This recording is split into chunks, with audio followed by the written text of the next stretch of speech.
నా వీడియోలోకి స్వాగతం. నేను రాస్తున్న పద్యాల్లో అమ్మపై పద్యాలు వినిపిస్తున్నాను. ఆ క్రమంలో అమ్మపై రాస్తున్న పద్యాల్లో ఇది చివరి పద్యంగా వినిపించబోతున్నాను.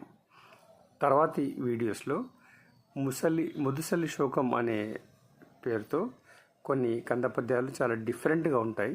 అవి మీరు తప్పకుండా వినండి, తర్వాత ఎంకరేజ్ చేయండి.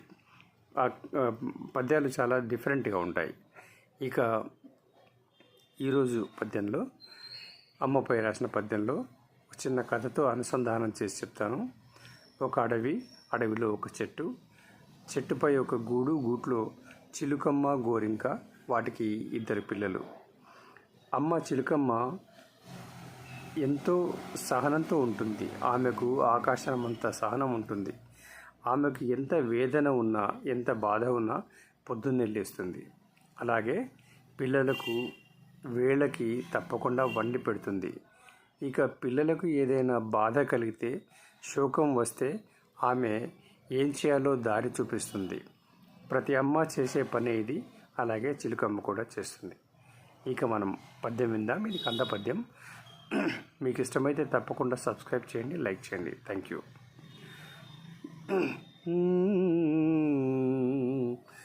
ఆకాశమంత సహనముతో వేకువనే లేచునెంత వేదనయున్నన్, ఆకలి తీర్చును వేళకు శోకము గల వేళ అమ్మ చూపు తెరగులన్. ఆకాశమంత సహనముతో వేకువనే లేచునెంత వేదనయున్నన్, ఆకలి తీర్చును వేళకు శోకము గల వేళ అమ్మ చూపు తెరగులన్.